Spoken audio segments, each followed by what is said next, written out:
இந்த உலகத்துல பிறந்து ஞான நிலை அடைந்த அத்துணை ஞானிகளுக்கும், ஞான நிலைய அடைய காத்திருக்கும் அத்தனை ஞானிகளுக்கும் என்னோட பணிவான வணக்கங்கள நான் தெரிவிச்சுக்கிறேங்க. போன பதிவ ஆன்மீகம் ஏன் அப்படின்னு நான் அதுல சொல்லியிருந்தேங்க. அந்த பதிவ பார்த்த அத்தனை பேருக்குமே, சரி ஆன்மீகத்துல என்னதான் இருக்கு? அதற்கு நம்ம தயார்படுத்தக்கூடிய சூழல் நமக்கு வருமா? அப்படிங்கிற ஒரு சிந்தனை அவங்களுக்குள்ள வந்திருக்கலாங்க.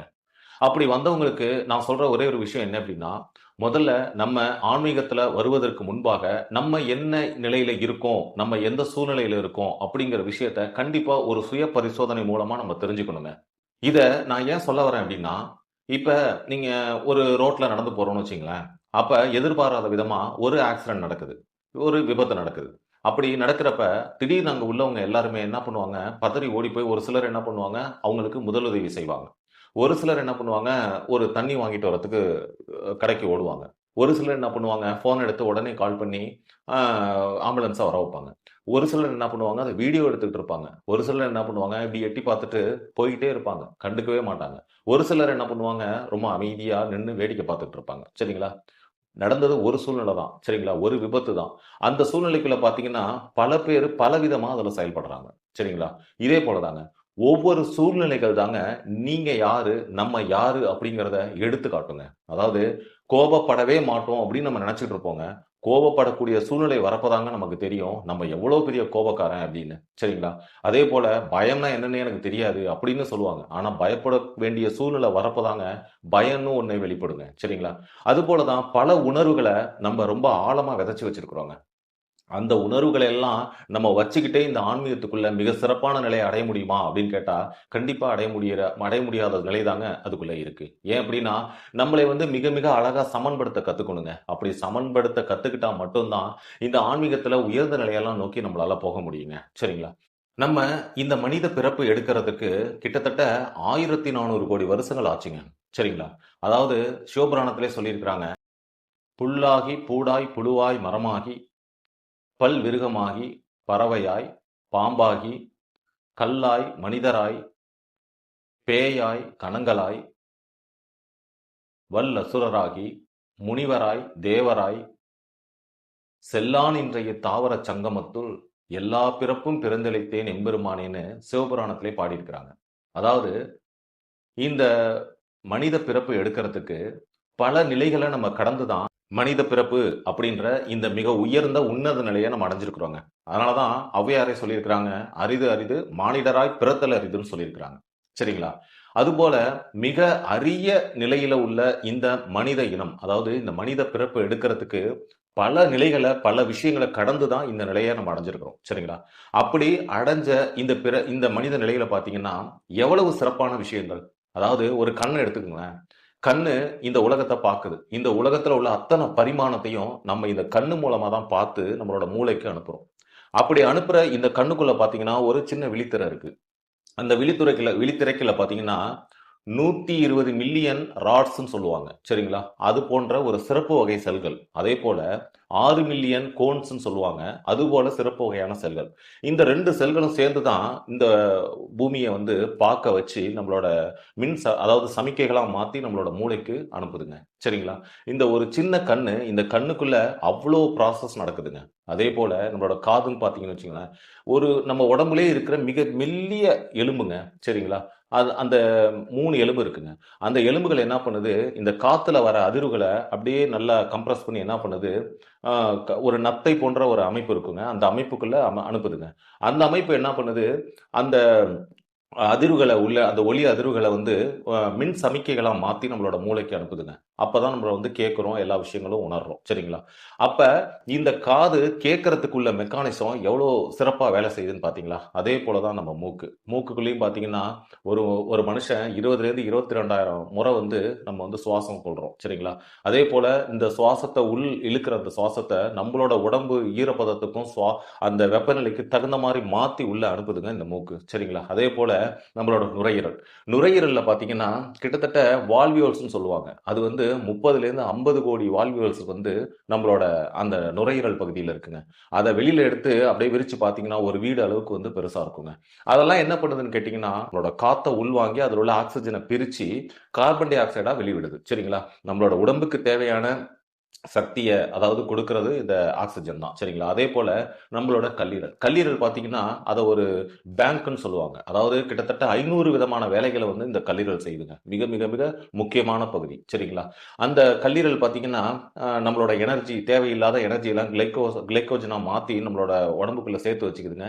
எப்ப நமக்கு எனர்ஜி தேவைப்படுதோ அது வந்து கொடுக்குதுங்க. அதே போல அந்த விட்டமின்லாம் ஏ, பி, சி எல்லாம் சொல்றோம் பார்த்தீங்களா? அதெல்லாமே அது அது சேர்த்து வச்சு தேவையான நேரத்துக்கு கொடுக்குதுங்க. அதே போல அனைத்து ரசாயனங்களையும் வெளிக்கொடுக்கிற ஒரே உறுப்பு எதுன்னா கல்லீரல் தாங்க. இது போல 500 விதமான வேலைகளை வந்து இந்த கல்லீரல் செய்யுதுங்க.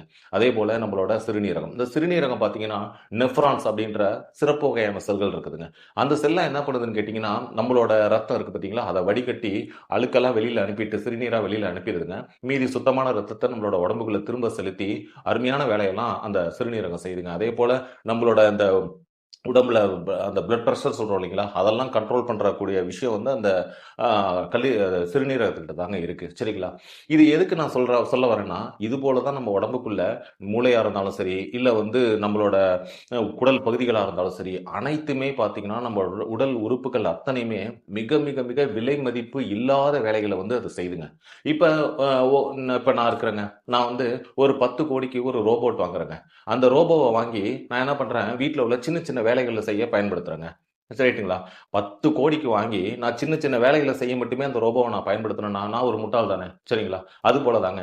விலை மதிப்பு இல்லாத இந்த உடல் பாகங்கள வச்சுக்கிட்டு 1400 கோடி வருஷமா கடந்து ஒரு மனித பிறப்ப எடுத்து, இந்த ஒரு சூழ்நிலையில நம்ம நிக்கிறோங்க. அப்ப இந்த சூழ்நிலையில நின்னுட்டு நம்ம என்ன தெரியுங்களா பண்றோம்? நம்ம மூளைக்குள்ள இருக்கிற 2% மட்டும் தாங்க நம்ம பயன்படுத்துறோம். அதுவும் அத எதுக்காக பயன்படுத்துறோம்னா, உண்ண உணவு, உடுக்க உடை, இருக்க இருப்பிடம். இந்த 3 அடிப்படை தேவைகளுக்காக மட்டுமே தான் நம்ம என்ன பண்றோம், இந்த உலகத்துல வந்து நம்ம பயணிக்கக்கூடிய ஒரு ஆளா மாறுறோம். இப்பதான் நெறைய விஷயம் சேர்ந்துக்குச்சு. அதாவது என்னன்னா பொழுதுபோக்கு, இது மாரி நெறைய இன்னும் விஷயங்கள்லாம் சேர்ந்துக்குச்சு. சரிங்களா? இது போல விஷயங்கள் எல்லாத்தையுமே நம்ம இந்த 2% பயன்படுத்திர்றோம். மீதி 98% சும்மா தாங்க இருக்குது. சரிங்களா? அதனால தான் நான் சொன்னேன், மிக மிக விலை மதிப்பு இல்லாத இந்த மனித எந்திரத்துக்குள்ள செய்ய வேண்டிய வேலைகள் மிக சிறப்பா இன்னும் காத்து கிடக்குதுங்க. ஆனா நம்ம அதெல்லாம் சிந்திக்கிறதே இல்ல. சரிங்களா? சிந்திக்க நேரம் கூட நமக்கு இல்ல. சரிங்களா? கேட்டா நம்ம வந்து உணவு, உடை, இருப்பிட தேவைக்கே நம்ம ஓடிக்கிட்டு இருக்கோம். அதுவே எங்களுக்கு கிடைக்கல. அத தேடி ஓடவே எங்களுக்கு நேரம் பத்தல. அப்படி எப்படி இதெல்லாம் எங்களால செய்ய முடியும்? அப்படின்ற ஒரு கேள்வி உங்களுக்குள்ள வரலாங்க. கண்டிப்பா அது வந்து உண்மதாங்க. ஏன் அப்படின்னா, நமக்கு இந்த உலகத்துல பிறந்த நமக்கு நெறைய கடமைகள் காத்துக்கிட்டு இருக்கு. சரிங்களா? புள்ளைய காப்பாத்தணும், அம்மாவ காப்பாத்தணும், அடுத்து வந்து கல்யாணம், காட்சி இப்படி நெறைய கடமைகள் நம்ம வந்து சூழ்ந்து இருக்குதுங்க. அத நான் மறுக்கவே முடியாது. ஆனா, நம்மளோட ஒரே ஒரு அணுவ எடுத்துக்கங்களேன். அந்த அணு தான் பல கோடி அணுக்கள் சேர்ந்து தான் ஒரு செல்லா மாறி இருக்குதுங்க. பல கோடி செல்கள் சேர்ந்து தான் இன்னைக்கு நான் ஒரு மனுஷனா உங்ககிட்ட நின்னு பேசிட்டு இருக்கேன்.